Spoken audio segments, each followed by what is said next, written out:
To check rates from our mobile app, we'll go to the Create Lead option, but instead of selecting that, we're going to select to check a rate.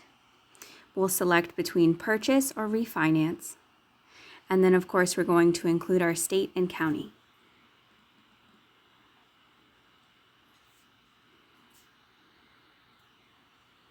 From there, you're going to notice it pre-populates some information. This is to just give you an idea as to what you could place here, but by all means, edit this according to the borrower's needs or just a property that you have in mind.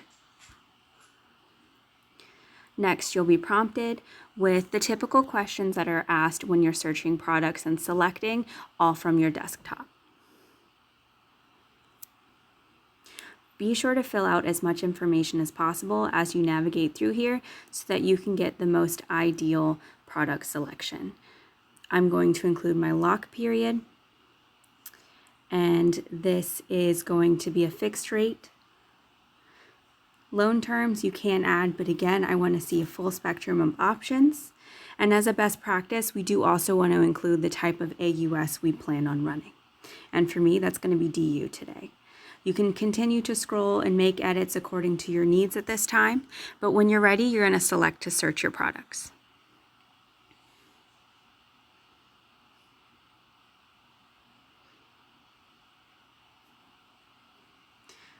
From here, it's going to populate the list of what is eligible to this borrower and the parameters you set.